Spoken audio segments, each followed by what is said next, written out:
L'établissement a appelé pour confirmer la nouvelle date, celle que mes parents avaient modifiée dans mon dos pour ma sœur.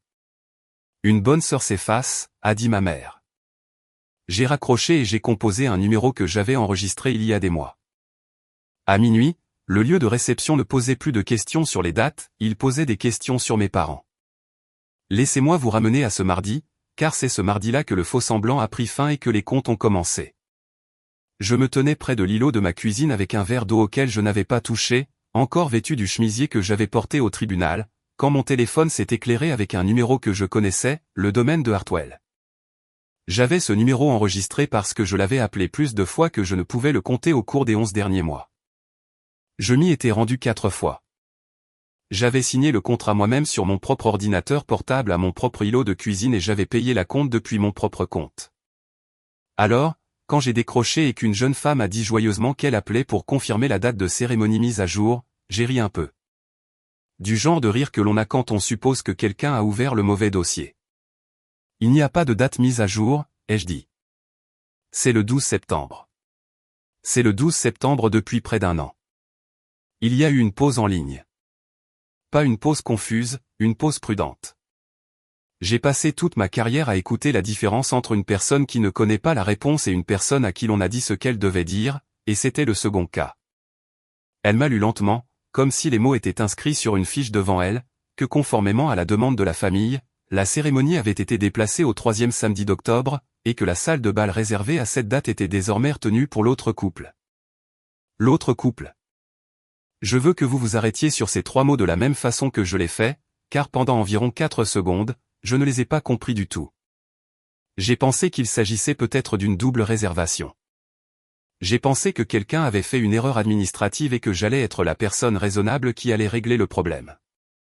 C'est la personne que j'ai toujours été dans ma famille. La raisonnable, la tranquille, celle qui répare l'erreur administrative et n'en parle plus jamais. Quel autre couple, ai-je demandé? Et elle a prononcé le nom. Elle a dit le nom de ma sœur. Puis elle a prononcé le nom de l'homme que ma sœur allait épouser. Et le nom de famille associé à cet homme, Ashford, est tombé dans ma poitrine comme une pièce de monnaie jetée dans un puits profond. Parce que je savais déjà ce que ce nom de famille signifiait. Il signifiait de l'argent. Il signifiait le genre d'argent qui ne demande pas combien coûtent les choses, mais ce qu'elles valent. J'ai dit à la jeune femme que je la rappellerais. Ma voix n'a pas tremblé. On m'a souvent dit que ma voix ne tremblait jamais, et les gens le prenaient comme un affront. J'ai posé le téléphone sur le marbre, écran vers le haut, et je l'ai regardé un LNG moment comme s'il s'agissait d'un document qu'on venait de me tendre de l'autre côté d'une table de négociation. Quelque chose que je n'avais pas rédigé, quelque chose écrit pour m'enlever de la valeur pendant que j'étais occupé à être poli. Puis j'ai appelé ma mère. Elle a répondu à la 2e sonnerie, ce qui m'a indiqué qu'elle attendait mon appel. Ma mère laisse mes appels sonner quand elle ne les attend pas. Elle répond vite quand elle est sur ses gardes. Marion, a-t-elle dit d'un ton chaleureux. Déjà chaleureux. Une chaleur arrivant avant même que j'aie prononcé un mot. Et j'ai su, comme on sait qu'un contrat est mauvais avant d'avoir lu la première clause, qu'elle savait exactement pourquoi j'appelais. Je suis resté simple. Le domaine de Hartwell m'a appelé. Ils ont dit que ma date avait été déplacée en octobre et que ma salle de bal avait été attribuée à Camille. Je l'ai dit platement. Sans adjectif, de la façon dont je lirais un fait pour l'intégrer à un dossier. Dis-moi que c'est une erreur. Et ma mère a soupiré. Pas un soupir coupable, un soupir patient. Le soupir d'une femme expliquant quelque chose d'évident à un enfant qui aurait déjà dû comprendre. Ma chérie, a-t-elle dit, une bonne sœur sait s'effacer. La situation de Camille est plus délicate que la tienne. Les Ashford ont des exigences. Toi, plus que quiconque, tu devrais comprendre que certaines choses dépassent une date sur un calendrier. Toi, plus que quiconque. Elle le pensait comme un compliment. Je pense qu'elle voulait dire, tu es la plus raisonnable. Tu ne ressens pas les choses comme ta sœur. Tu t'en sortiras. Elle avait passé 34 ans à m'apprendre que mon calme était synonyme de consentement. Que parce que je ne pleurais pas, cela ne me dérangeait pas. Que parce que je pouvais porter un fardeau en silence, j'avais accepté de le porter. Je ne me suis pas disputé. C'est la partie que les gens ne croient jamais quand je raconte l'histoire, je ne me suis pas disputé, je n'ai pas pleuré, je n'ai pas supplié. J'ai dit, d'accord, maman, je comprends. Et j'ai entendu le soulagement envahir sa voix, ce relâchement soudain de la tension parce que la fille raisonnable avait encore une fois fait ce qui était raisonnable. Elle a commencé à me parler du temps qu'il ferait en octobre, de la beauté de la lumière d'automne pour les photos, de la façon dont tout s'arrangerait. Je l'ai laissé parler, et pendant qu'elle parlait, j'ai ouvert le tiroir sous l'îlot de ma cuisine, j'ai sorti un bloc-notes juridique et en haut de la première page, j'ai écrit un seul mot, contrepartie. Si vous n'avez jamais étudié le droit des contrats, ce mot a une signification précise. La contrepartie est la valeur que chaque partie donne pour qu'un accord soit réel. Une simple promesse n'est pas contraignante. Il faut que l'un renonce à quelque chose et que l'autre obtienne quelque chose, sinon il n'y a pas d'accord, juste des paroles. Et je me tenais là, le téléphone à l'oreille, écoutant ma mère me décrire le feuillage d'octobre, et je me disais, personne ne déplace une salle de bal réservée et payée depuis près d'un an pour la donner à un autre couple à cause d'un simple sentiment. Les sentiments ne replanifient pas un événement. Les sentiments n'annulent pas un accord signé. Quelque chose de valeur avait changé de main. Je ne savais simplement pas encore quoi. Je comprends vraiment, ai-je répété à ma mère, et cette fois je pensais à autre chose qu'elle ne pouvait pas percevoir. Et ce fut la première petite faveur de toute cette affaire. Je dois vous parler de qui je suis, car le reste n'aurait aucun sens autrement. Mon nom est Marion. J'ai 34 ans. Depuis 9 ans, je pratique le droit des contrats et de la conformité, ce qui est une façon élégante de dire que des entreprises me paient pour lire les documents qu'elles s'apprêtent à signer et leur indiquer où se trouvent les pièges. Je trouve la clause de la page 40 qui cède discrètement ce qu'elle pense conserver. Je retrace le chemin de l'argent quand tout le monde prétend qu'il ne va nulle part. Je suis très doué dans mon travail, et je le suis pour une raison qui n'a rien à voir avec l'école de droit. Je suis doué parce que j'ai grandi dans une maison où l'accord réel n'était jamais celui qui était formulé à voix haute.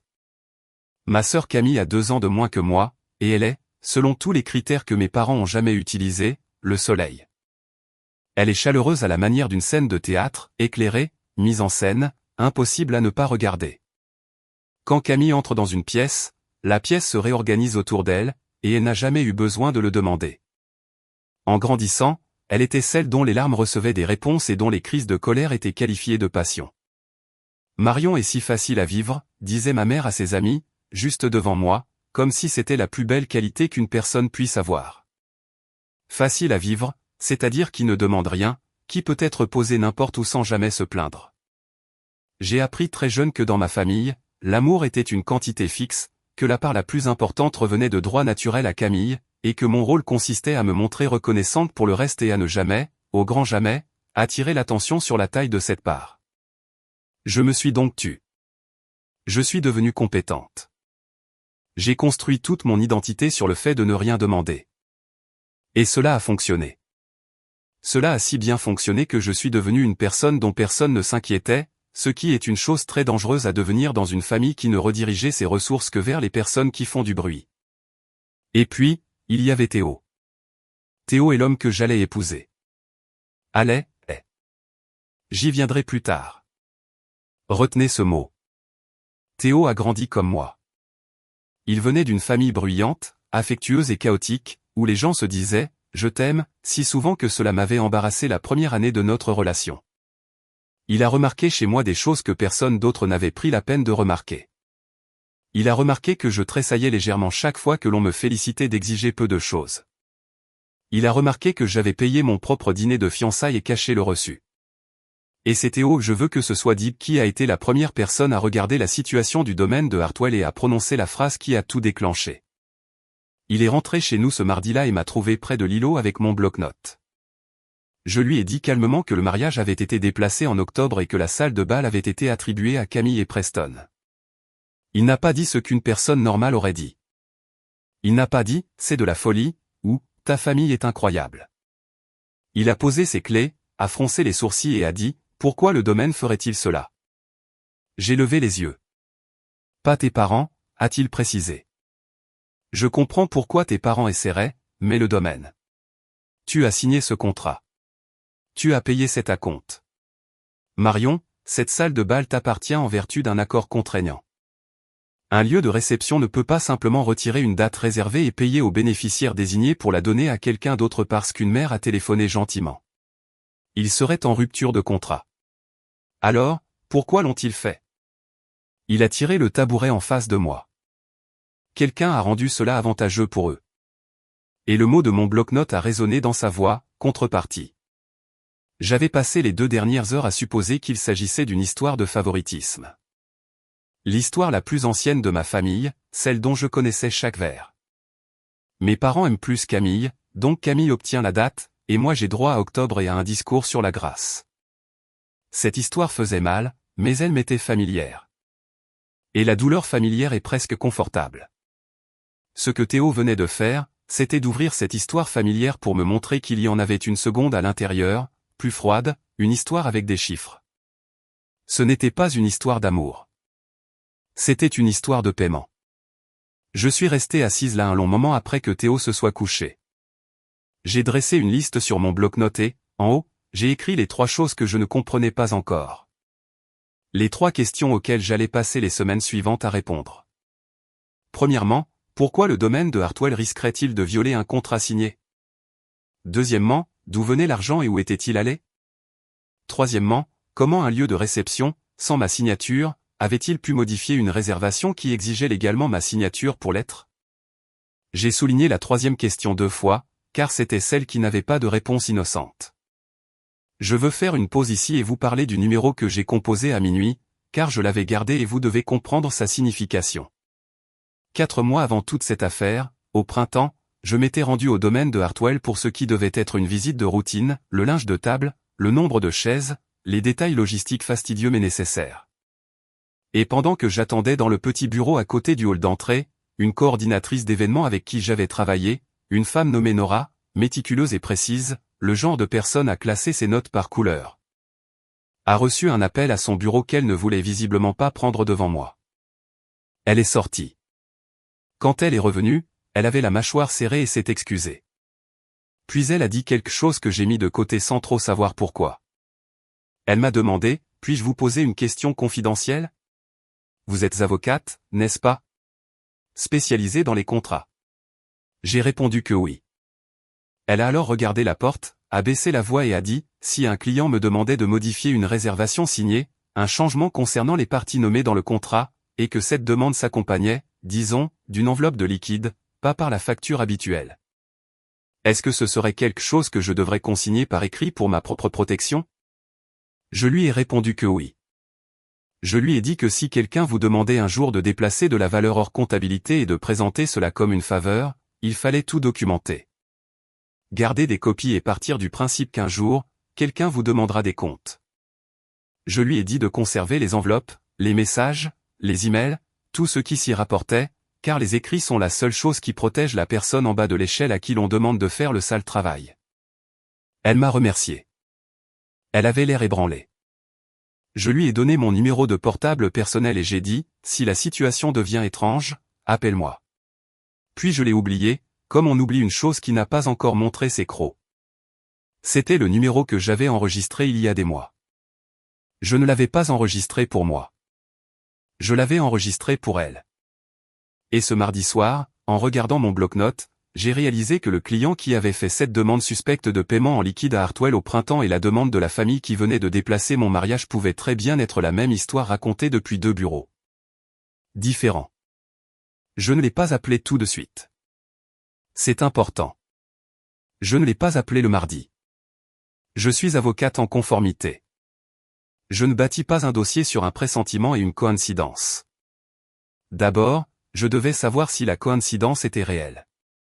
D'abord, il me fallait les documents. Ainsi, le mercredi matin avant d'aller au tribunal, j'ai fait la chose la plus ordinaire et la plus efficace qui soit. J'ai ouvert ma messagerie et je me suis transféré l'intégralité de mes échanges avec le domaine de Hartwell, chaque message, chaque pièce jointe, le contrat signé, la confirmation de la compte, dans un dossier que j'ai intitulé avec un humour d'avocate, l'affaire. Je ne poursuis pas ma propre famille en justice dans ma tête, mais j'ouvre un dossier. Une vieille habitude. Ouvrir un dossier signifie qu'à partir de cet instant, tout est conservé. Et la première chose que j'ai trouvée en relisant 11 mois de mai avec un œil neuf était infime. C'était si petit que j'étais passé devant des dizaines de fois.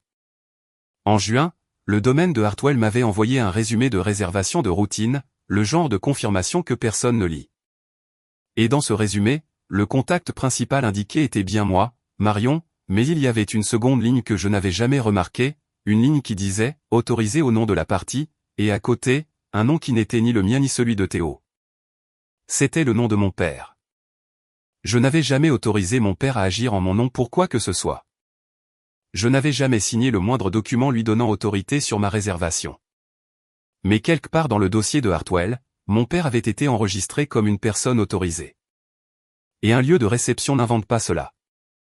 Un établissement l'écrit parce que quelqu'un lui a remis un papier attestant que c'était vrai. J'ai fermé mon ordinateur portable. Je suis allé au tribunal. J'ai plaidé une affaire de conformité concernant une entreprise qui avait triché sur l'identité de son signataire autorisé, et j'ai gagné. Et pendant tout ce temps, une partie froide et lucide de mon cerveau classait ma propre famille sous la même qualification juridique. La troisième question venait de montrer ses crocs.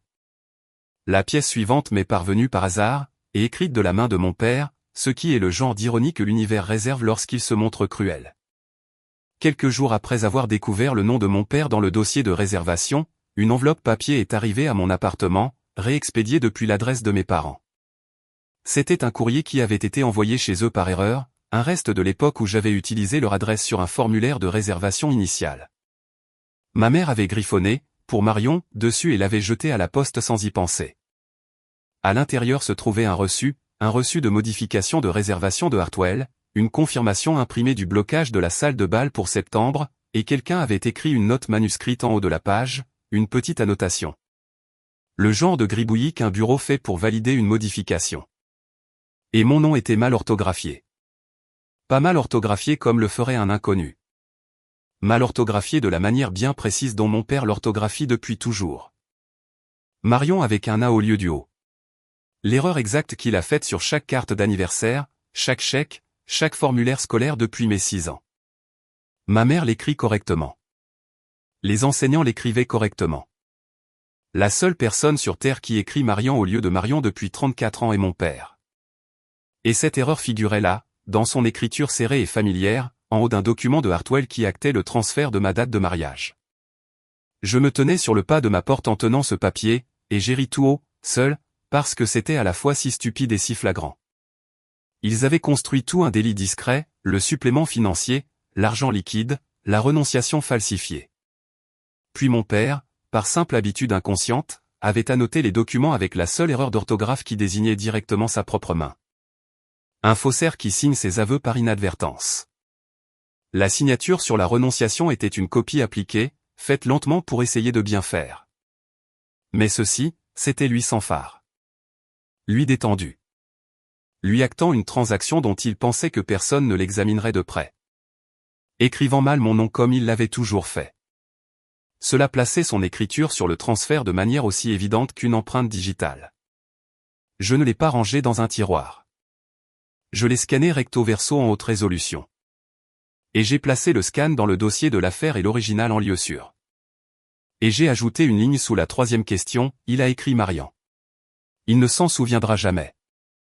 Cet homme pouvait ni avoir imité ma signature. Une copie est discutable, les simulations peuvent être contestées.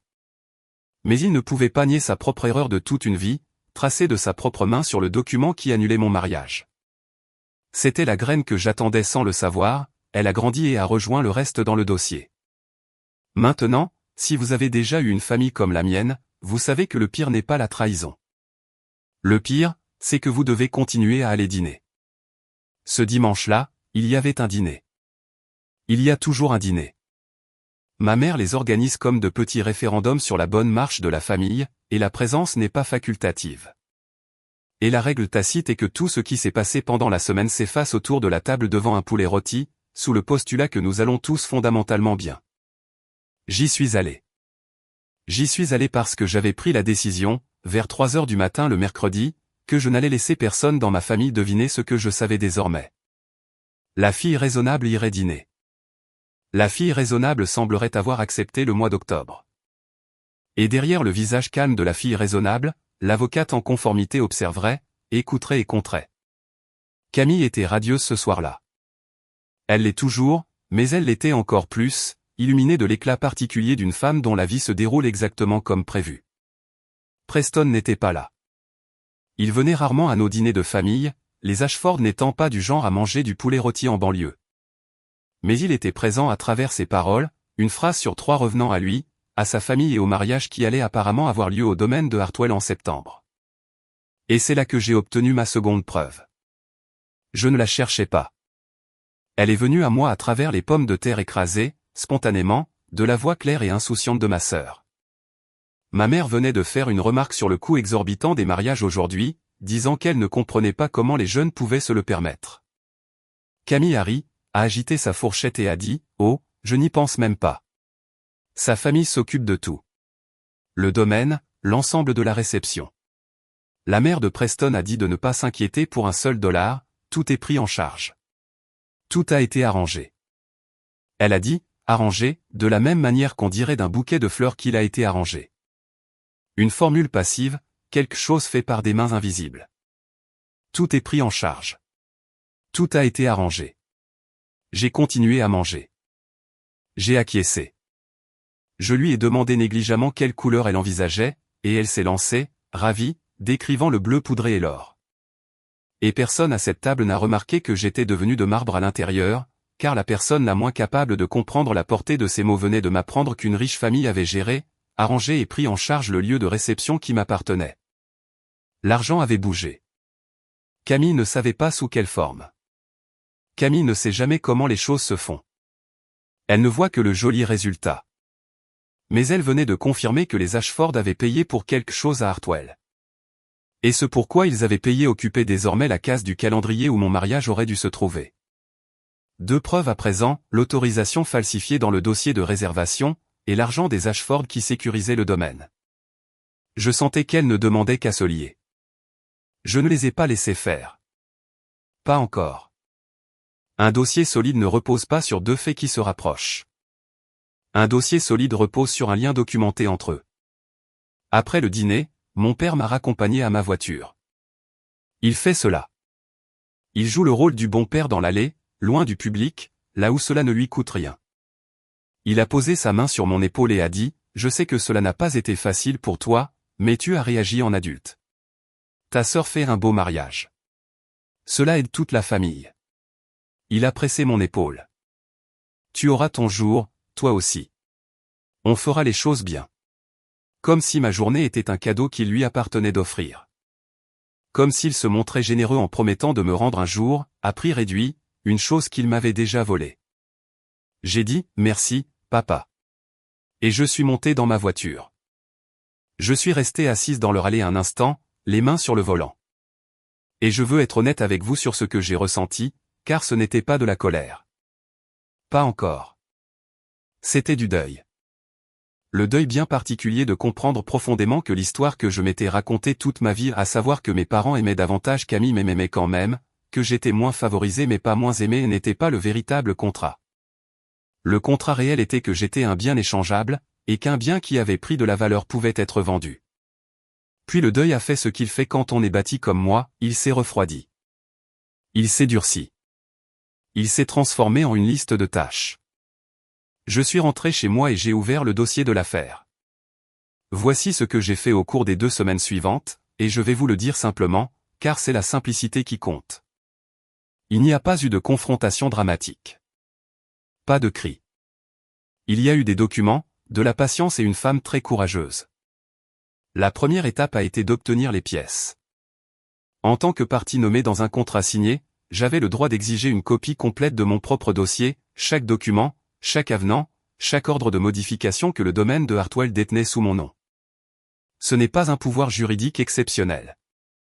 N'importe qui peut demander ses propres dossiers à une entreprise, mais les gens ne le font pas parce qu'ils n'y pensent pas, et les entreprises comptent là-dessus. Je n'ai pas demandé à mes parents. Je n'ai pas demandé à Camille. J'ai écrit directement à la direction de Hartwell, sur le ton neutre et courtois d'un client demandant des pièces administratives standards, et j'ai exigé l'intégralité du dossier associé à mon contrat, y compris tout amendement, ordre de modification ou autorisation exécutée sur celui-ci. Y compris toute autorisation. J'ai choisi ce mot à dessein. Je voulais voir le papier qui avait fait de mon père un signataire autorisé. Ils ont gagné du temps. Évidemment qu'ils ont gagné du temps. J'ai reçu une réponse polie me disant qu'ils allaient étudier la question, ce qui, dans le langage d'une entreprise qui a commis une faute, signifie, s'il vous plaît, oubliez-nous. J'ai donc envoyé un second email, toujours courtois, mais en élevant la température, rappelant qu'en tant qu'unique signataire désigné et payeuse enregistrée, j'étais en droit d'exiger le dossier, et que je souhaitais le recevoir sous 10 jours ouvrables. Je n'ai pas proféré de menaces. Je n'en avais pas besoin. J'ai simplement laissé la précision du vocabulaire faire son travail. Les gens qui ont falsifié un document deviennent très nerveux face à quelqu'un qui utilise l'expression « signataire enregistré » sans élever la voix. Pendant que j'attendais, j'ai fait la seconde démarche, la plus difficile. J'ai appelé Nora.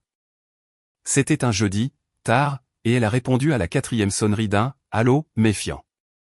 Quand j'ai dit mon nom, Marion, l'avocate spécialisée dans les contrats, nous nous sommes rencontrés au printemps, il y a eu un silence si long que j'ai cru qu'elle avait raccroché. Puis elle a dit très doucement, je me demandais si vous m'appelleriez un jour. Et j'ai compris qu'elle portait ce secret seule depuis des mois, comme je porte les miens, et qu'elle avait à la fois espéré et redouté que la personne à qui elle avait parlé de l'enveloppe reprenne contact. Je ne l'ai pas prise en traître. Je lui ai dit la vérité, ce qui est presque toujours la chose la plus désarmante à faire. Je lui ai dit que ma propre date de mariage venait d'être cédée à Hartwell, que mon père avait mystérieusement été enregistré comme signataire autorisé sur ma réservation, et que les futurs beaux-parents fortunés de ma sœur semblaient avoir récupéré la salle de bal qui m'appartenait.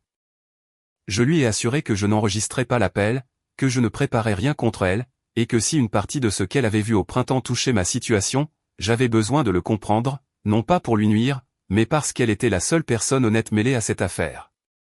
Et Nora, que Dieu bénisse son âme méticuleuse et ses dossiers classés par couleur, m'a tout raconté. Voici ce qu'elle m'a confié au cours de cet appel et de 2 conversations complémentaires.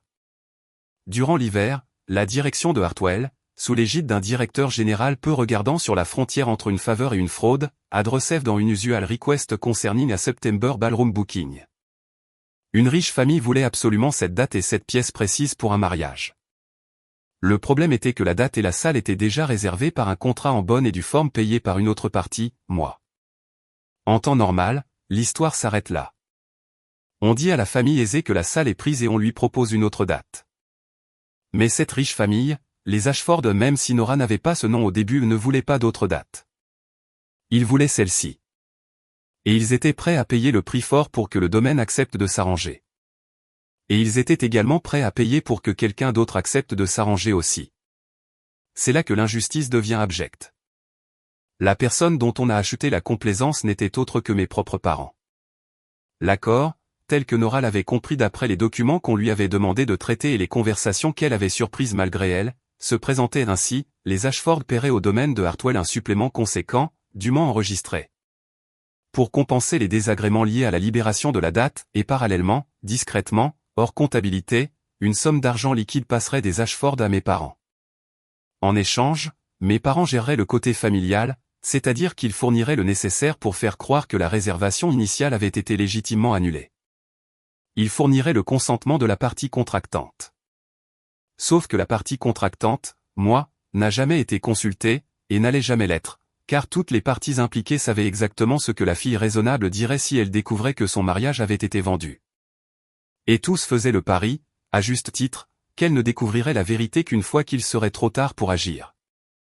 Mes parents ont donc commis l'acte qui a transformé une trahison en délit. Pour rendre la renonciation légitime, quelqu'un devait signer en mon nom une demande de modification libérant ma date.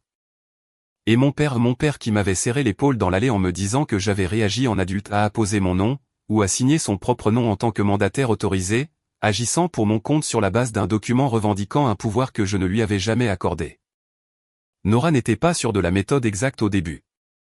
Ce dont elle était sûre, c'est que l'ordre de modification figurant dans le dossier avait été exécuté sur ma réservation sans mon accord, et que lorsqu'elle avait discrètement demandé si la partie contractante avait réellement consenti, on lui avait ordonné de traiter le dossier et de se mêler de ses affaires, et que peu après, une enveloppe d'argent liquide était apparue en guise de remerciement pour sa discrétion. C'était l'enveloppe. C'était l'appel du printemps. C'était l'instant où une femme intègre avait réalisé qu'on faisait d'elle l'instrument d'une fraude et qui avait commencé, merci mon Dieu, à garder des copies. Elle avait l'ordre de modification. Elle avait les emails internes lui ordonnant de le traiter. Elle avait une photo du bordereau de dépôt où le supplément des Ashford avait été enregistré sous un libellé vague. Et elle avait consigné par écrit, parce que je le lui avais conseillé au printemps, le moment exact où on lui avait demandé de fermer les yeux. J'ai tout gardé, m'a-t-elle dit au téléphone, la voix tremblante. Parce que vous m'avez dit de le faire. Je ne savais pas ce que j'allais en faire. Je savais juste qu'on ne signe pas son nom sur le mensonge d'un autre. J'aimerais vous dire que j'ai dit quelque chose de brillant. Ce n'est pas le cas. Je me suis assise dans ma cuisine sombre, j'ai fermé les yeux et j'ai dit « Merci, Nora ». Puis, parce que je suis ainsi faite, j'ai ajouté « Ne m'envoie rien pour l'instant. Pas de mail, pas de message. Si cette affaire prend la tournure que je prévois, je veux que la chaîne de transmission soit irréprochable. » Et elle, qui comprenait la valeur des documents mieux que la plupart des avocats que je connais, a répondu « D'accord, dites-moi comment faire. » À présent, élargissons la perspective car je me suis plongé dans les documents et je veux que vous compreniez la situation dans laquelle je me trouvais. Mes parents avaient vendu mon mariage. Je le formule ainsi, simplement, car chaque fois que j'essayais d'habiller cela d'émotion, la vérité m'échappait, et cette phrase directe est la seule qui tienne. Ils avaient pris un bien qui m'appartenait réservé, payé, contracté, le mien et ils l'avaient converti en argent pour eux-mêmes en offrant le mariage de ma sœur au domaine et en falsifiant le consentement pour donner une apparence de légalité. Et l'emballage moral de toute cette transaction était une formule que ma mère pouvait prononcer sans ciller, d'une voix chaleureuse, une bonne sœur sait s'effacer. C'est la chose que vous devez comprendre à propos des familles comme la mienne. Le vol n'est jamais présenté comme un vol. Il est présenté comme une vertu. On ne vous dépouille pas, vous vous montrez généreuse. Vous ne perdez pas votre journée, vous vous montrez à la hauteur de la situation. On ne vous impose pas la perte, on vous tend l'auréole et on attend que vous la coiffiez, car si vous l'acceptez, vous ne pouvez plus les accuser de rien. Vous ne pouvez que vous accuser vous-même d'ingratitude. J'ai porté cette auréole toute ma vie. Marion, si facile à vivre. Qui ne demande rien. Qui s'efface. Je l'ai retirée dans cette cuisine sombre, et je n'ai plus jamais envisagé de la remettre. Mais c'est toute la raison pour laquelle je vous raconte cette histoire ainsi, je n'ai pas fait ce que les films auraient voulu que je fasse. Je n'ai pas appelé ma mère pour lui hurler la vérité. Je ne me suis pas invité à un dîner de famille pour jeter des accusations au milieu du poulet rôti. J'ai refusé d'écrire le moindre message, de verser la moindre larme, de me confier à qui voulait l'entendre. Et je veux vous expliquer pourquoi, ce n'était pas par froideur. Quoi que ma famille ait toujours dit de moi, c'était le contraire. Si je les avais confrontés, ils auraient nié. C'est la première raison.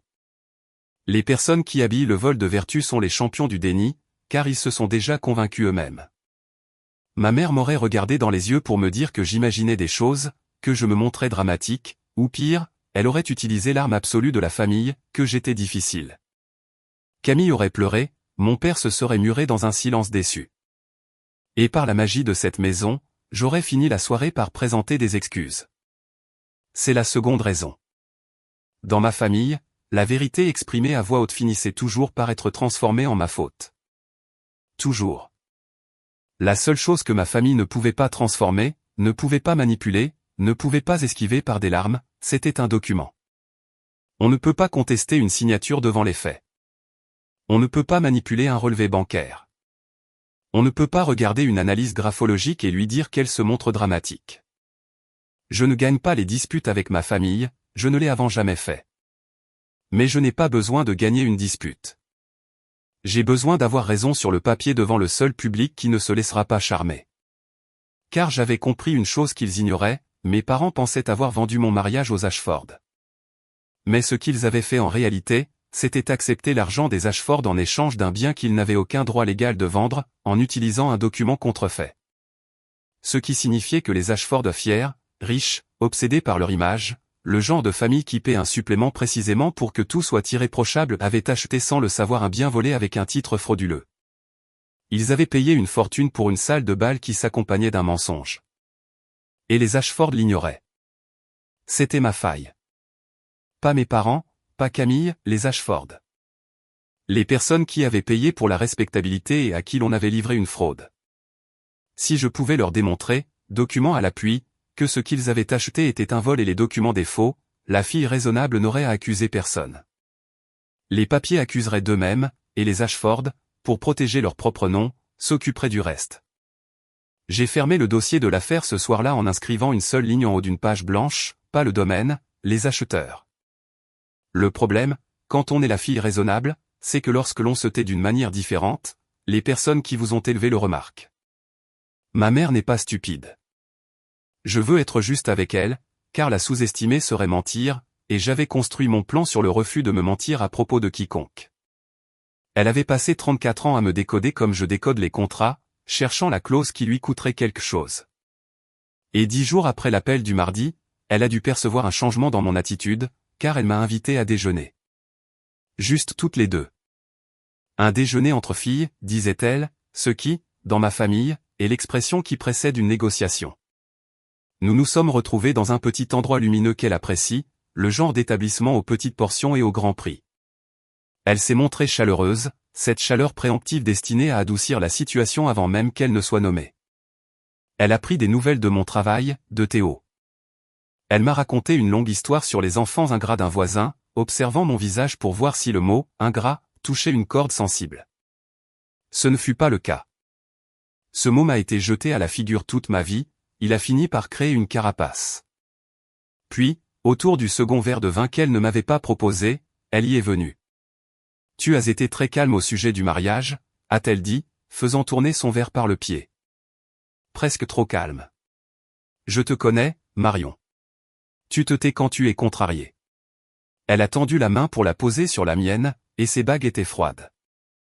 Elle a dit, avec l'autorité tendre d'une femme offrant une absolution qu'elle n'a aucun droit d'accorder, « Si tu as besoin d'être en colère contre moi, tu as le droit de l'être. Je préfère te voir en colère que fermée. » C'était un piège, et il était habile, car cela ressemblait presque à de l'amour. Elle m'invitait au conflit. Si je me mettais en colère, elle aurait de la matière, une forme, une émotion, une accusation qu'elle pourrait retravailler, pleurer, transformer en mon instabilité plutôt qu'en son vol. Une fille en colère est une fille gérable. Ce qu'elle ne pouvait pas gérer, ce qu'elle cherchait sans le trouver, c'était une fille qui avait dépassé la colère pour entrer dans le calcul. Je ne lui ai donc rien donné. J'ai retourné ma main sous la sienne, j'ai serré à mon tour et j'ai dit, « Je ne suis pas en colère, maman. » J'ai fait ma paix avec le mois d'octobre. Et je l'ai regardé chercher le mensonge sur mon visage sans le trouver, parce que ce n'en était pas un. J'avais fait ma paix avec le mois d'octobre, mais pas de la manière qu'elle l'entendait. J'avais fait le genre de paix que l'on fait quand on a cessé d'attendre quoi que ce soit de l'autre pour commencer à l'observer. Elle n'a pas vu la différence. Personne dans ma famille ne le pouvait. Cette cécité était la raison d'être de mon plan. Elle s'est détendue. J'ai vu le soulagement détendre ses épaules, et j'ai détesté savoir si bien le lire. J'ai détesté plus encore qu'une part blessée en moi se réjouisse de l'avoir rassurée, même maintenant, même sachant ce que je savais. C'est ce qu'on ne vous dit pas sur les familles comme la mienne, le besoin d'amour ne s'éteint pas simplement parce que vous avez vu la facture. Vous pouvez savoir exactement ce qu'on vous a fait et sentir votre cœur se gonfler quand on vous sourit de l'autre côté de la table. J'ai payé l'addition. Elle m'a laissé faire. Elle me laisse toujours faire. Je suis rentré chez moi et j'ai ajouté une ligne au dossier de l'affaire, elle observe. Reste ennuyeuse. Et je le suis resté. Je suis devenu la fille la plus effacée, la plus tranquille que cette femme ait jamais vue. Et chaque jour de cette comédie m'offrait un jour de plus d'accès aux pièces. Mais les preuves n'allaient pas se laisser obtenir facilement. Je dois vous parler de la semaine où Nora a failli flancher, car un dossier ne se résume pas à des papiers, il y a toujours, derrière, une personne effrayée qui doit choisir d'être courageuse une fois de plus. Nora m'a appelé un dimanche, et j'ai su avant même qu'elle ne parle que quelque chose s'était brisé. Sa voix si calme s'était fêlée. Le directeur général, le complaisant, celui qui lui avait dit de traiter le dossier de se mêler de ses affaires, avait commencé, disait-elle, à « faire le ménage », une formule polie. Il s'était plongé dans les archives. Un résumé de réservation qui disait une chose affichait désormais autre chose. Un email qu'elle se souvenait avoir reçu n'était plus là où elle l'avait laissé. Et ce matin-là, il lui avait fait une remarque, sur un ton léger, souriant et de la manière dont les hommes de pouvoir font des remarques qui sont en réalité des menaces sur le fait que la loyauté était ce qui séparait les employés qui avaient un avenir à Hartwell de ceux qui n'en avaient pas. Elle était terrifiée. Elle avait un loyer, un crédit auto et une mère qu'elle aidait financièrement. Elle venait de voir son supérieur commencer à effacer les traces de ce dont elle était le seul témoin. Je pense que je devrais tout effacer, m'a-t-elle dit, sa voix tremblant si fort que je l'entendais respirer. Je pense que si je détruis mes copies, je pourrai faire le gros dos, garder mon travail et rien de tout cela ne m'atteindra. Pourquoi est-ce mon problème, Marion? Je n'ai pas vendu ton mariage. J'ai juste traité un formulaire. J'aurais pu insister. J'aurais pu lui parler de l'importance de ces pièces pour mon dossier, pour ma famille, pour mon honneur, ramener la situation à moi. Je ne l'ai pas fait. J'ai appris que le moyen le plus rapide de perdre un témoin effrayé est de faire de son courage une réponse à votre besoin. À la place, je lui ai dit la vérité, elle avait raison. Elle pouvait tout effacer, faire le gros dos, conserver probablement son emploi, je ne la recontacterai plus jamais et je trouverai une autre solution, ou aucune. C'était une option réelle. Je lui ai exposé les faits honnêtement. Puis je lui ai dit l'autre chose, ce que je croyais profondément, Bretagne, tu as déjà fait ton choix au printemps. Quand tu as commencé à garder des copies, tu as décidé que tu ne serais pas l'instrument du mensonge d'un autre pour faire semblant ensuite de l'ignorer. Cette femme-là, celle qui a gardé les reçus, est plus courageuse que celle qui a peur en ce moment. Ne laisse pas la peur effacer ce que le courage a sauvé. Il y a eu un LNG silence. Puis Nora a dit d'une voix très basse mais ferme, il ne peut pas trouver ce qui n'est pas sur son réseau. Elle m'a alors avoué que, des semaines auparavant, le jour même où elle avait commencé à avoir peur, elle avait retiré ses copies du réseau du domaine pour les transférer sur un support personnel, hors de sa portée. Le directeur général pouvait effacer les fichiers officiels autant qu'il le voulait, il polissait une voiture que Nora avait déjà photographiée sous tous les angles. Elle n'avait rien supprimé. Elle protégeait les preuves depuis le début et avait simplement eu besoin de cette conversation pour s'en assurer. Je lui ai dit de tout verrouiller, de ne rien dire à personne et de ne rien changer à son comportement au travail, d'être, en un mot, ennuyeuse. Elle a eu un rire nerveux, un peu brisé, et a dit, « Vous avez une étrange façon de rassurer les gens, vous le savez ?» Je le savais. Théo me dit la même chose. C'est la seule façon de rassurer que je possède. Voici le moment où j'ai failli tout perdre. Et je l'inclus parce que je veux que vous sachiez que rien n'a été simple, inévitable ou limpide, contrairement à ce que l'on pourrait croire en condensant le récit. Il y a un soir où j'ai failli me faire prendre, et c'est mon propre père qui a failli le faire. J'avais demandé mon dossier complet à Hartwell, vous vous souvenez? Une telle démarche laisse des traces. Quelqu'un au domaine, recevant une demande officielle de pièces de la part du bénéficiaire d'une réservation dont ils avaient discrètement falsifié l'annulation, a paniqué. Au lieu d'agir intelligemment et de se murer dans le silence avec un avocat, cette personne a réagi de manière humaine, elle a appelé celui qui avait fourni le consentement familial, mon père, pour lui demander en substance s'il allait y avoir un problème. Je le sais parce que mon père m'a appelé un mercredi soir, sans crier gare, d'une voix qu'il s'efforçait de rendre détachée.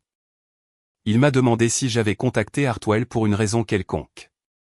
Mon cœur s'est glacé, s'est arrêté, comme lors d'une déposition lorsque l'avocat adverse pose la question qui prouve qu'il en sait plus que prévu. S'il comprenait que j'avais demandé le dossier, tout était perdu. Ils préviendraient ma mère, ils agiraient pour devancer la situation, inventeraient une histoire, feraient peut-être pression sur le domaine pour faire disparaître les pièces sur lesquelles je bâtissais mon dossier. Tout dépendait du fait qu'il ignore ce que je savais. J'ai donc fait la chose la plus difficile avec mon calme légendaire, ce qui n'est pas peu dire pour une femme dont le calme est toute la réputation. J'ai menti à mon père avec le même détachement qu'il avait utilisé pour me mentir. J'ai dit, Hartwell m'a appelé uniquement pour la date d'octobre. Je voulais confirmer les nouveaux arrangements puisque c'est moi qui ai payé la compte. Quelqu'un là-bas semblait confus sur l'identité du titulaire du compte. J'ai pris un ton légèrement agacé, fatigué, exactement comme une femme devant régler un désordre administratif qu'on lui impose. Pourquoi? Il y a un problème. J'ai retourné la question doucement, comme on rend un objet brûlant à celui qui vous l'a jeté. Et mon père, je l'ai entendu. J'ai entendu la seconde exacte où il s'est convaincu que je dormais encore. Mon père a dit, non, non, pas de problème. Je m'assurais juste que tout se passait bien pour ta sœur. Il était rassuré. La fille raisonnable réglait les détails de son prix de consolation. Rien de plus. Il a raccroché satisfait, et je me suis assise sur le bord de mon lit, tremblante. Je tremblais réellement pour la première fois de toute cette affaire, car j'étais passé à une phrase anodine de tout perdre. Et ce qui m'avait sauvé, c'était 34 ans de refus de sa part d'imaginer que je puisse être autre chose que docile. Le mépris même qui leur avait permis de me voler était le camouflage qui me permettait de les confondre. Je n'ai jamais su s'il s'agissait de justice ou simplement de tristesse. Probablement les deux. C'est le cas de la plupart des vérités. Il y a aussi la question de l'expertise graphologique et de la semaine où j'ai douté de moi-même, car je ne veux pas que vous pensiez que j'ai agi par pure certitude. La certitude est une posture que l'on affiche pour les autres. En privé, j'avais peur de me tromper. L'expert en écriture coûtait cher, elle prenait son temps, et l'attente était un supplice. Car voici la peur qui m'habitait, et si la signature était bien la mienne? Si dans un moment d'inattention, à moitié à l'écoute de ma mère, j'avais réellement signé un formulaire libérant la date et que je l'avais oublié?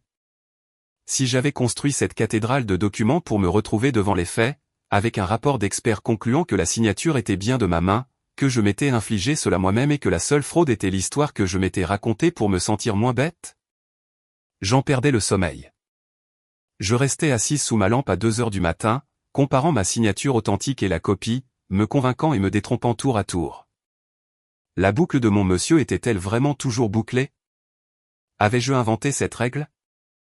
J'ai repris des années de documents pour me prouver que je boucle mon M, que je l'ai toujours bouclé, et même alors je me disais, une personne qui doit se prouver sa propre signature à 2 heures du matin n'est pas en position de force. Théo m'a trouvé ainsi un soir, entouré de papiers. Il ne m'a pas dit que j'étais paranoïaque. Il a regardé les 2 signatures, m'a regardé et a dit, tu ne boucles pas le M ainsi. Je t'ai vu signer 100 fois. Ce n'est pas ta main. Et je l'ai cru lui, plus que moi-même, ce qui est, je pense, la définition d'épouser la bonne personne.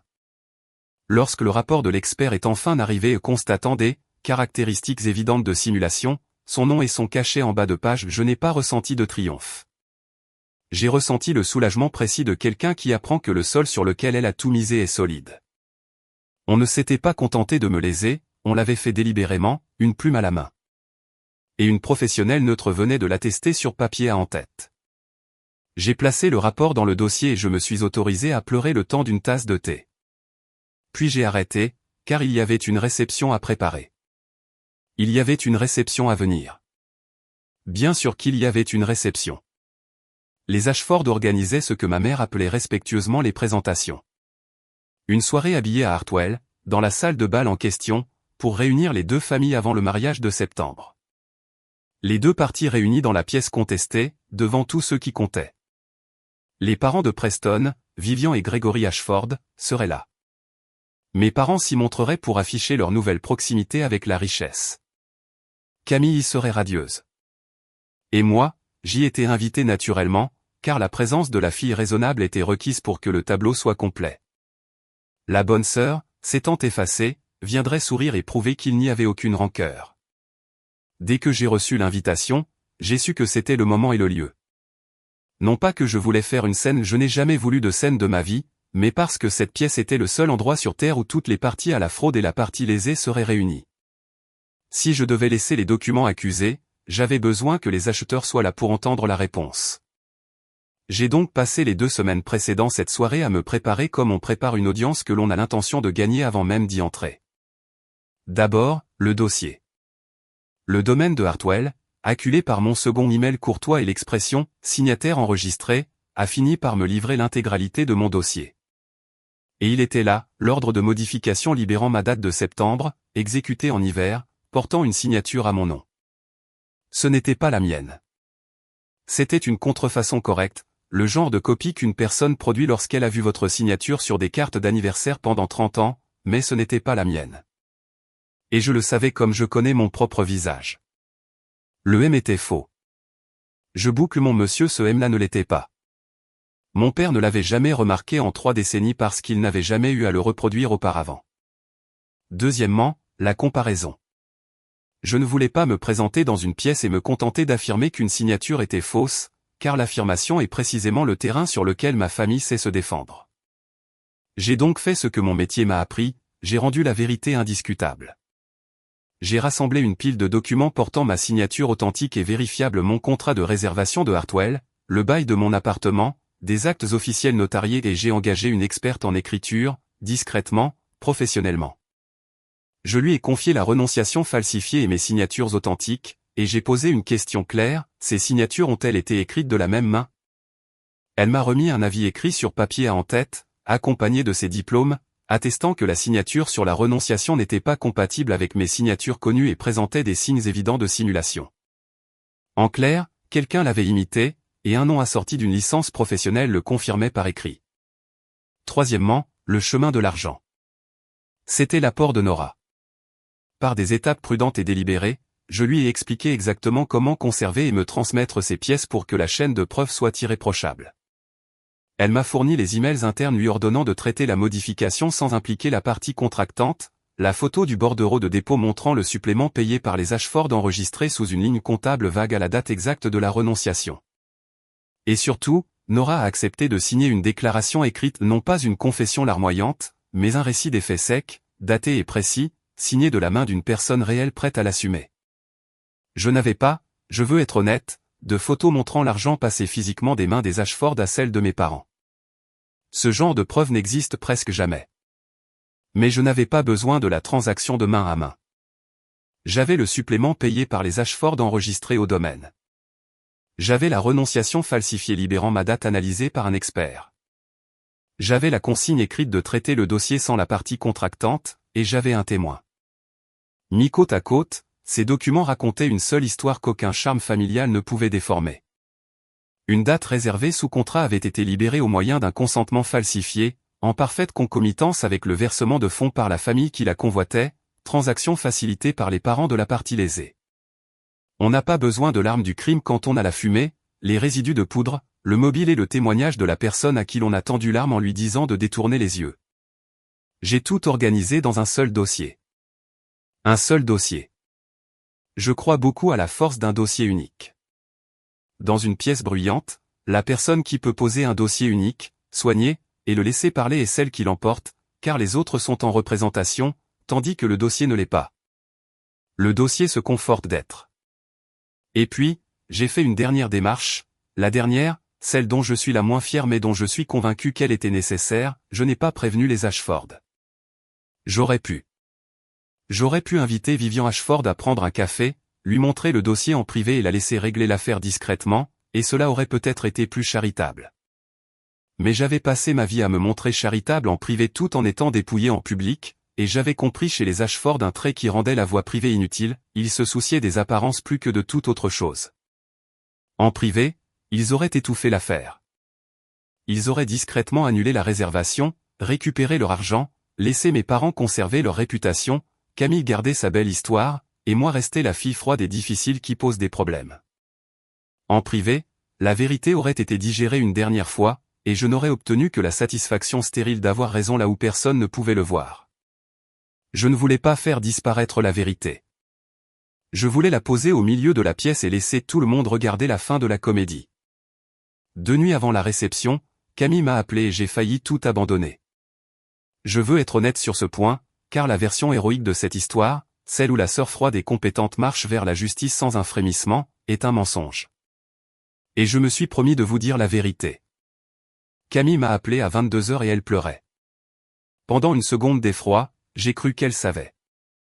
J'ai cru que l'affaire avait fuité et qu'elle m'appelait pour me hurler dessus, mais ce n'était pas le cas. Elle pleurait à cause de Preston. Elle m'a dit qu'elle avait peur. Elle l'a dit d'une voix que je ne lui avais pas entendue depuis notre enfance, avant que la famille ne nous classe entre le soleil et l'ombre. Une petite voix sans phare, la voix sous l'éclat. Elle m'a dit que les Ashford lui donnaient l'impression d'être examinés, que Vivian reprenait sa façon de tenir sa fourchette, que Preston se montrait froid et distant dès qu'elle disait un mot de travers au dîner, qu'elle en était venue à répéter ses phrases avant de les prononcer. Se contraignant à être plus petite, plus brillante, moins elle-même, et qu'elle était terrifiée à l'idée d'épouser une famille qui passerait sa vie à lui faire comprendre qu'elle n'était tolérée que par charité.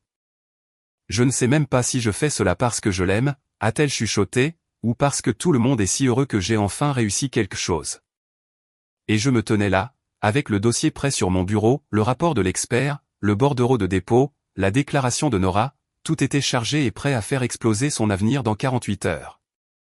J'écoutais ma sœur être, pour la première fois de sa vie à ma connaissance, un être humain effrayé plutôt qu'une idole dorée. Et j'ai failli tout annuler. J'ai failli dire, Cam, ne l'épouse pas et laisse toute cette triste affaire s'éteindre en silence sans que j'aie jamais à me lever dans cette pièce. Quitte-le. Laisse la fraude s'annuler d'elle-même. Épargne-la.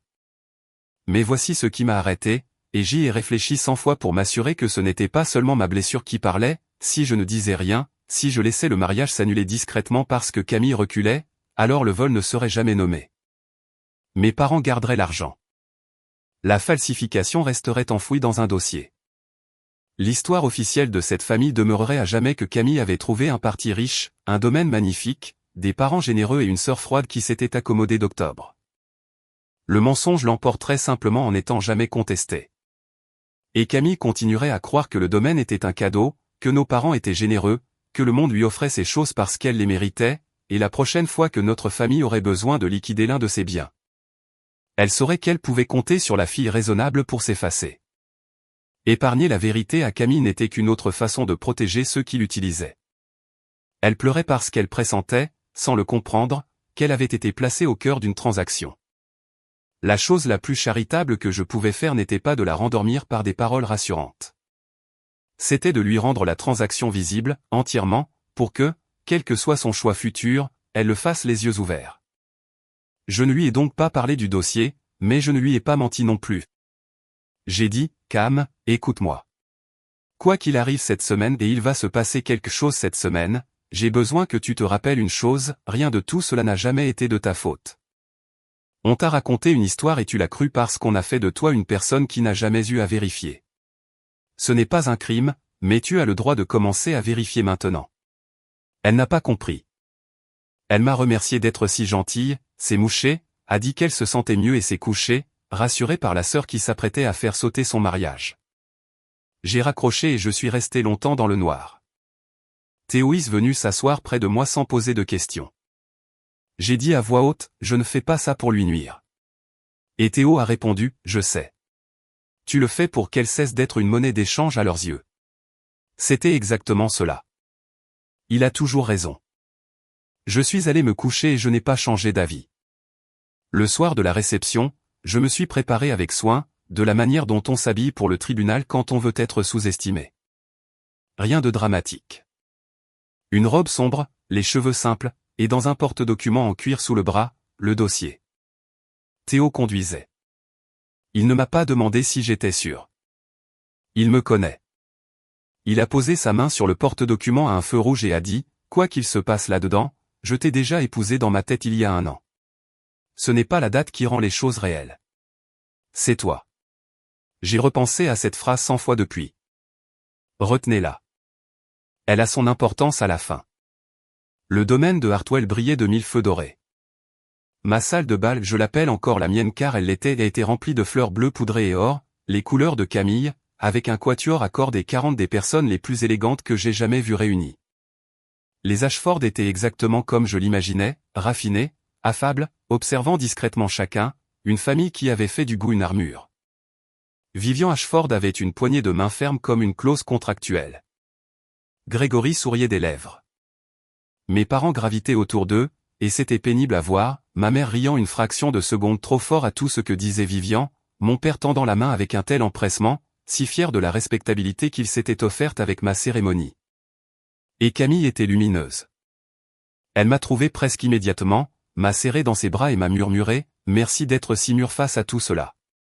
Cela compte énormément pour moi. » Pendant une seconde de vertige, j'ai failli perdre courage, car elle le pensait sincèrement. Elle n'avait aucune idée qu'elle se tenait dans une pièce volée, dans une robe volée, à une date volée. Camille n'a jamais eu à savoir d'où venaient les choses.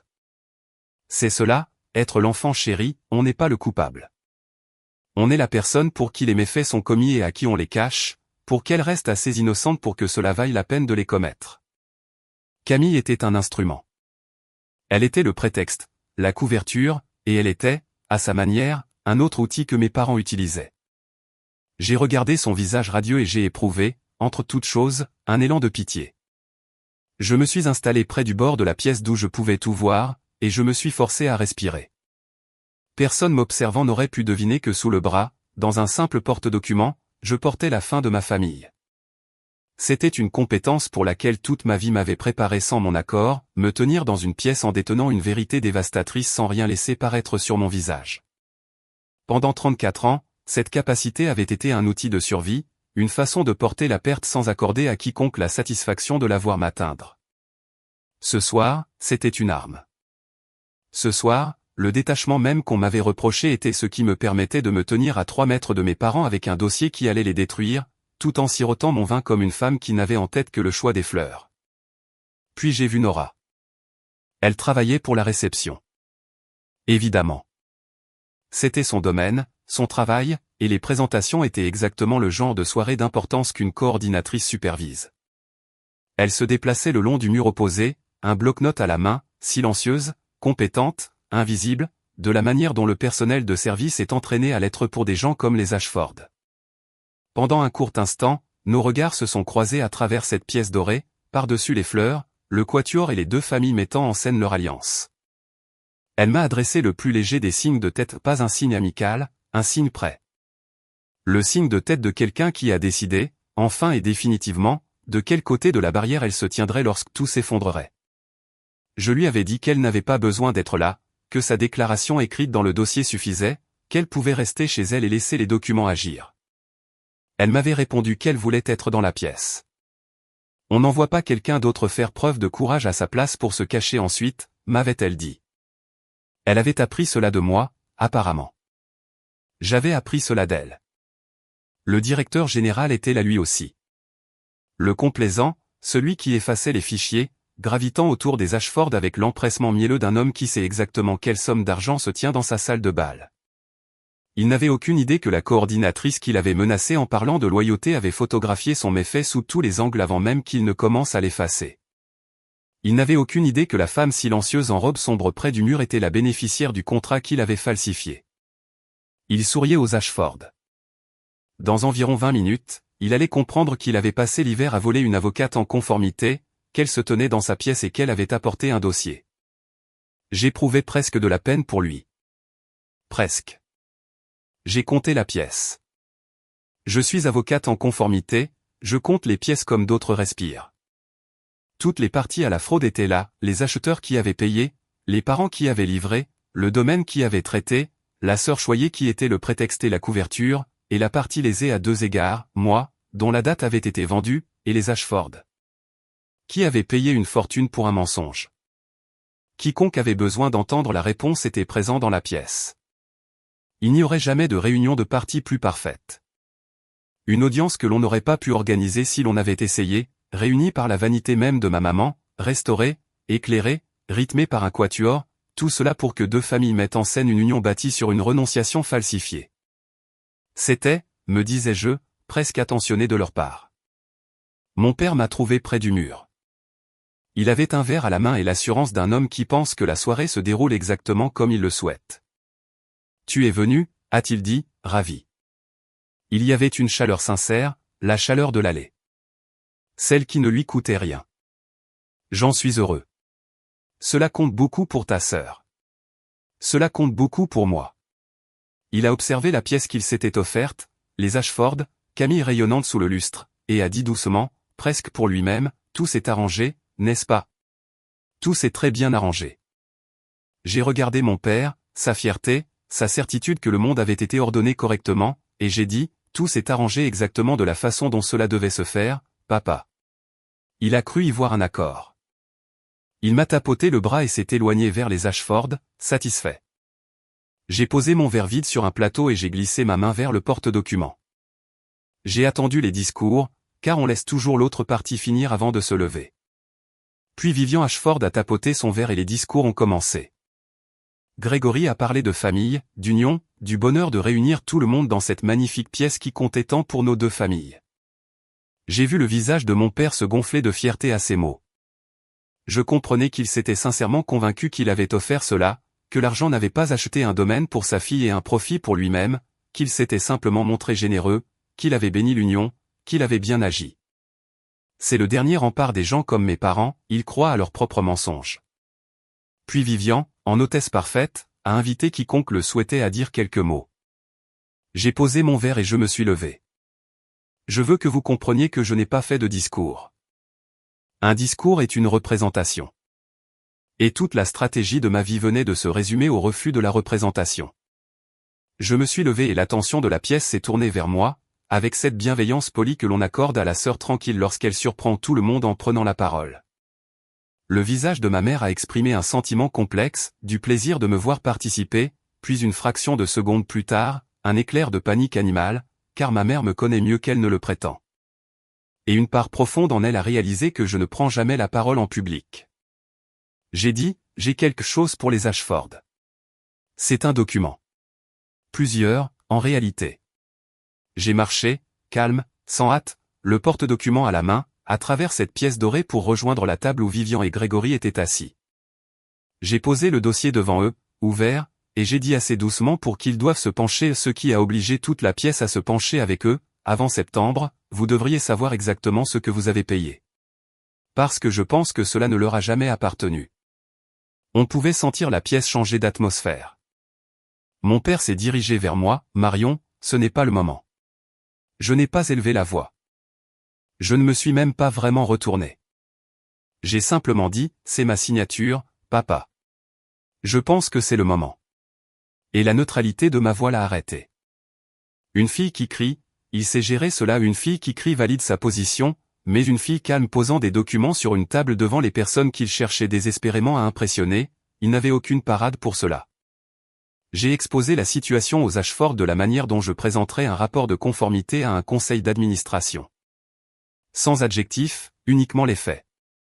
Je me suis redressé et j'ai prononcé la seule phrase qui pouvait ressembler à une formule soignée, en m'adressant directement à Vivian Ashford, vous avez payé une somme importante pour faire les choses correctement. J'ai pensé que vous aimeriez savoir que quelqu'un vous a vendu une salle qui s'accompagnait d'un consentement falsifié et d'un mensonge. Non pas parce que j'attends quoi que ce soit de votre part, mais parce que vous finirez par la prendre, et je préfère que vous la preniez par ces documents plutôt que par une procédure judiciaire. Puis j'ai refermé le dossier, je l'ai laissé devant eux et j'ai reculé. Voici ce qui ne s'est pas produit, ma mère n'a pas avoué, mon père ne s'est pas effondré. Il n'y a pas eu de scène dramatique où le coupable se prend la poitrine et reconnaît tout. J'avais construit l'ensemble du dossier précisément pour qu'aucun aveu ne soit nécessaire, car des excuses de ma famille étaient la seule chose que je savais ne jamais pouvoir obtenir. Les documents n'avaient besoin des aveux de personne. C'était là toute leur force, ils réglaient la question d'eux-mêmes. Ce qui s'est produit à la place a été plus silencieux et bien plus dévastateur. Vivian Ashford a lu les pièces. C'était une femme capable de lire un document, on n'entre pas dans ce milieu et on ne gère pas une telle fortune sans apprendre à le faire. J'ai observé son visage à mesure qu'elle tournait les pages. Et j'ai vu l'instant exact où elle a compris, ses traits se sont figés, ses yeux se sont levés non pas vers moi, mais vers mes parents. Et dans ce regard, il y avait tout. Pas de la colère, quelque chose de plus froid et de plus définitif. Le regard d'une personne qui vient de découvrir que les gens auxquels elle allait lier sa famille pour la vie lui avaient livré une fraude, l'avaient laissé payer un supplément pour cela, et l'avaient laissé se lever dans cette pièce pour les en remercier.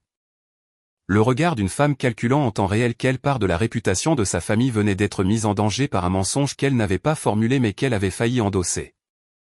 Grégory Ashford a demandé très doucement à mon père, est-ce la signature de votre fille ? Et mon père qui m'avait serré l'épaule dans l'allée en me disant que j'avais réagi en adulte a ouvert la bouche et aucune phrase cohérente n'est sortie. Car il n'y avait pas de phrase possible. C'est compliqué, a-t-il fini par balbutier. Et je n'ai jamais entendu 3 mots accuser un homme aussi totalement. C'est compliqué. Devant les Ashford, dans la pièce qu'il s'était offerte. C'est compliqué et ce que l'on tait quand la réponse réelle est oui et que l'on ne peut se résoudre à la prononcer. Ce fut toute la confrontation. Elle a duré environ 90 secondes. Puis les Ashford se sont levés, ont rassemblé leurs affaires avec une politesse glaciale. Et Vivian a dit à ma sœur, à Camille, la pauvre Camille lumineuse qui n'avait à peu près rien compris à ce qui venait de se passer, nous nous parlerons demain, ma chérie. D'un ton qui faisait comprendre à toute la pièce qu'il n'y aurait pas de mariage. Et ils sont partis. Ils ont repris leur argent, leur nom et le mariage de leur fils, et ils ont quitté la salle de bal volée, tandis que le quatuor à cordes, qui n'avait jamais cessé de jouer, semblait soudain d'une absurdité insoutenable. J'ai récupéré mon porte-document. Je n'ai pas triomphé, je veux que ce soit dit aussi. Je n'ai éprouvé aucune joie dans cette pièce, seulement un immense soulagement fatigué, le soulagement d'avoir enfin posé un fardeau que l'on a porté trop longtemps. Camille me fixait, commençant à pleurer, commençant à comprendre, non pas la fraude, mais ses conséquences, que ce qu'on lui avait promis s'évanouissait. Elle a dit, « Que as-tu fait ?» J'ai répondu, honnêtement, j'ai dit la vérité aux seules personnes capables de l'entendre. Ma mère était blême, mon père regardait le sol, et je suis passé devant eux. Théo m'attendait près de la porte avec mon manteau, sans dire un mot. Il l'a simplement tenu ouvert, j'ai passé mes bras et nous sommes partis. Je vais vous dire comment cela s'est terminé, car c'est dans la fin que les familles comme la mienne révèlent leur dernier procédé. Et je veux que vous le compreniez. Dans les jours qui ont suivi, les Ashford ont fait exactement ce que font les gens obsédés par la respectabilité, ils ont exigé le remboursement intégral de leur supplément à Hartwell, et ils l'ont obtenu, car un domaine qui a traité un document falsifié n'est pas en position de discuter. Leurs avocats, des professionnels réputés et coûteux, ont fait comprendre de manière claire, nette et immédiate à mes parents que l'argent liquide versé hors comptabilité devait être restitué. Et que l'alternative à un remboursement discret et immédiat était une plainte pour fraude accompagnée d'un rapport d'expert et d'un témoignage de premier plan déjà constitué, pièces dont ils avaient pu examiner la copie, celle que j'avais laissée dans le dossier. Mes parents ont rendu l'argent, jusqu'au dernier dollar, pour s'éviter un tribunal que j'avais déjà construit pour eux pierre par pierre sans jamais avoir à y déposer plainte. Pendant quelques jours, mon téléphone n'a pas arrêté de sonner. C'est la partie de ces histoires que l'on ne raconte jamais, les suites fastidieuses, la période où tous ceux qui m'avaient traité de froide avaient soudainement besoin que je sois assez chaleureuse pour apaiser leur malaise. Ma mère m'a appelé 11 fois en 2 jours. Mon père m'a envoyé un unique SMS, plus conforme à ses habitudes, « Appelle ta mère ». Cela a assez duré. Comme si j'étais celle qui avait provoqué toute cette affaire. Comme si tout cela n'avait pas été déclenché l'hiver précédent, avec une signature falsifiée.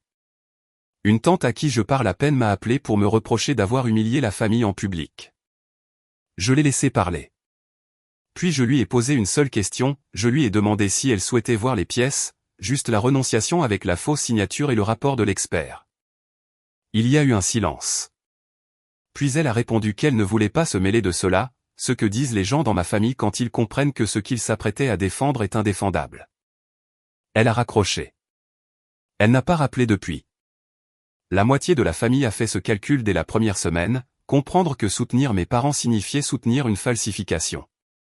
Et un par un, les plus raisonnables, ceux qui savent décoder une pièce et un document, se sont tus. Non pas qu'ils m'aimaient, mais parce qu'on ne peut pas être associé à une fraude une fois que l'on a vu les preuves. Et le mariage de Camille et Preston, n'a pas eu lieu. Ni en septembre, ni au domaine, ni jamais, bien que ce soit une autre histoire qui ne m'appartient pas de raconter. Les Ashford ne s'allient pas au scandale. Ils avaient payé le prix fort pour s'assurer que cette famille était respectable, et ils venaient d'apprendre devant 40 personnes qu'elle ne l'était pas. Preston, pour sa part, semblait réellement ignorer les détails de l'affaire. Mais les détails n'ont jamais été la question pour une famille comme la sienne. C'était la marque qui comptait, et elle était indélébile. Le domaine de Hartwell, acculé, a fait la seule chose qu'il pouvait faire, il a annulé la fausse renonciation, car un ordre de modification exécuté sur une fausse signature n'a aucune valeur juridique. C'est un document inexistant. Ce qui signifie que légalement, et je le savais depuis le début, je veux que vous le compreniez, je le savais dès le premier soir, la date de septembre ne m'avait jamais été retirée. Elle m'avait appartenu tout ce temps. La falsification n'avait abouti qu'à sa propre révélation. Ma date a été restaurée, mon contrat a tenu, car cela n'avait jamais été leur date, ni leur salle à vendre. Il n'y avait jamais eu que le mensonge. Et le mensonge ne fonctionnait que tant que personne n'interrogeait les documents. Nora, je dois vous parler de Nora, car elle est la raison pour laquelle tout a tenu. Le directeur général qui l'avait menacé en parlant de loyauté est parti en l'espace d'1 mois. Un établissement qui se fait prendre à traiter une fausse pièce fait son propre ménage, et l'homme complaisant qui lui avait dit de se mêler de ses affaires s'est avéré être la première chose que les propriétaires éliminent lorsque les avocats arrivent. Nora est restée. Elle a obtenu son poste. Le domaine, ayant cruellement besoin de prouver son intégrité, a promu l'employé qui documentait tout et refusait de détruire un dossier. La femme à qui l'on avait tendu une enveloppe en lui disant de détourner les yeux a fini par diriger les lieux. J'ai dansé avec elle à mon mariage. Elle a pleuré. Je n'ai pas pleuré, mais j'ai serré sa main très fort, ce qui, pour moi, revient au même, et elle le sait. Et c'est ainsi que le 12 septembre, dans la salle de bal de Hartwell qui m'avait toujours légalement appartenu, à la date même qu'ils avaient essayé de me vendre, j'ai épousé Théo. Mes parents n'étaient pas là. C'était ma décision, et je l'ai prise sans colère. Je ne les ai pas exclus par une scène dramatique. Je ne leur ai simplement pas envoyé l'invitation finale. Et quand ma mère m'a appelé, car elle m'a appelé, sa voix reprenant son ton chaleureux, disant que la famille reste la famille, et que je saurais bien passer outre ce malentendu, je l'ai laissé finir, puis j'ai dit, ce n'était pas un malentendu, maman. Tu avais très bien compris. C'est ce qui en a fait un choix. Et je l'ai dit gentiment, car je n'avais plus besoin de le dire autrement, puis j'ai raccroché et je n'ai pas ressenti la culpabilité que j'aurais éprouvée auparavant. L'auréole était tombée. Elle l'est restée. Camille n'est pas venue non plus. Elle ne me parle plus, ce que je comprends mieux qu'elle ne le pense. Il est difficile de pardonner à la personne qui vous a montré le coup de votre propre existence privilégiée. Elle passera beaucoup de temps à se persuader que j'ai gâché son mariage par jalousie, car cette version lui permet de préserver son innocence, et être innocente est la seule chose qu'on lui ait jamais demandé d'être. Peut-être qu'un jour elle se demandera d'où venait l'argent du domaine et qu'elle ira au bout de la question. Peut-être pas. Cette porte lui appartient.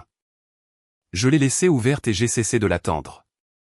Je veux finir là où j'ai commencé, avec cette phrase, car j'ai eu près d'un an pour en comprendre la portée, une bonne sœur sait s'effacer. Pendant 34 ans, j'ai cru que cette phrase parlait de générosité. J'ai cru qu'être bonne consistait à céder sa part pour préserver la paix de la famille. Je me suis effacé devant l'attention, devant le besoin, devant mes propres sentiments, et presque devant mon propre mariage. Et chaque fois que je m'effaçais, on m'en félicitait.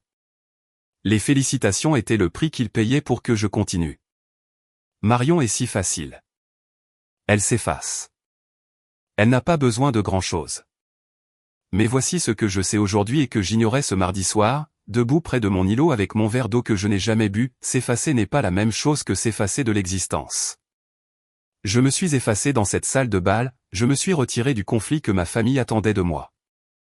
Les cris, les larmes, la scène, les discussions stériles qu'ils auraient gagnées parce qu'ils les gagnent toujours. Je me suis retiré de tout cela et j'ai laissé les documents se tenir au milieu de la pièce là où je me tenais autrefois. Je me suis effacé pour que la vérité puisse prendre ma place, car la vérité, contrairement à moi, ne pouvait pas être chassée de la pièce. C'est ce qu'ils n'ont jamais compris à propos de la fille silencieuse. Ils croyaient que mon silence était une soumission. Ils croyaient que parce que je ne criais pas, j'acceptais. Ils ont passé ma vie entière à confondre mon calme avec mon consentement. Et ils ont construit tout leur plan sur le postulat que la fille docile le resterait jusqu'au bout. Ce sont eux qui me traitaient de froide, d'insensible, de difficile, toujours difficile.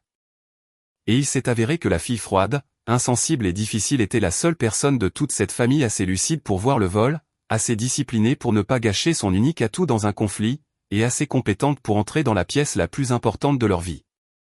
Poser un dossier unique et silencieux qui a tout arrêté, sans jamais avoir besoin d'élever la voix.